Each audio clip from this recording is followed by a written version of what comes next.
Alex really thought decluttering his apartment was the answer.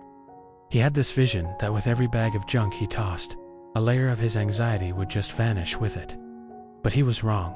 When the last box was gone, Alex sat down in the quiet, looked around his pristine, empty living room, and the anxiety was still there. In fact, it felt louder than ever. Getting rid of his things didn't magically make him happy. It just left him in a stark, empty room with nothing left to hide behind, forced to face the uncomfortable truths he'd been burying under all that stuff. That's what led Alex to the first hard truth. Minimalism doesn't get rid of your problems. It just gets rid of your hiding places. All of Alex's stuff hadn't just been clutter. It was a distraction. He realized the hours he spent organizing his bookshelves were hours he didn't have to spend alone with his own thoughts. The weekend trips to buy new storage bins were a way to feel productive without actually dealing with the source of his stress. The clutter wasn't the cause of his anxiety. The clutter was a symptom of it. With the physical chaos gone, he was left with an unnerving silence. There was nothing left to fix, nothing too tidy. There was only him. This brings Alex to the second truth. Decluttering is an emotional battle, not just a physical one. He thought it would be a simple, logical process, but it wasn't. Alex remembers sitting on the floor with a box of old letters, his hand trembling as he held a birthday card from his grandmother.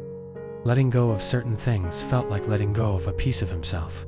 That dress from one important day, gifts from people no longer in his life. These weren't just objects. They were tangled up in his identity, his memories, and a ton of unresolved emotions. He learned you can't just toss your history in a donation bin. You have to actually sit with it and process it first.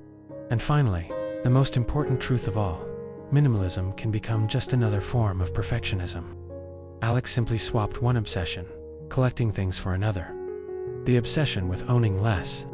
He remembers standing in a friend's kitchen, feeling a wave of anxiety because they received a new coffee mug as a gift.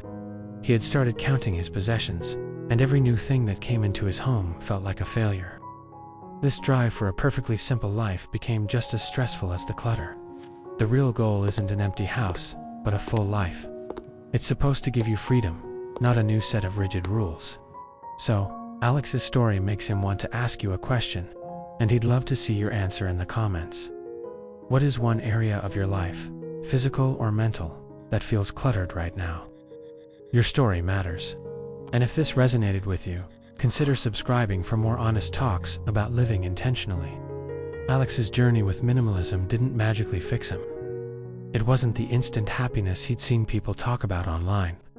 Instead, it was a messy, uncomfortable process of figuring himself out. By stripping away all the excess, he was forced to build a stronger foundation and face his emotions instead of just burying them under a pile of stuff.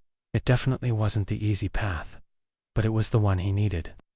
True freedom wasn't found in owning less, but in finally being okay with what was left when everything else was gone, himself.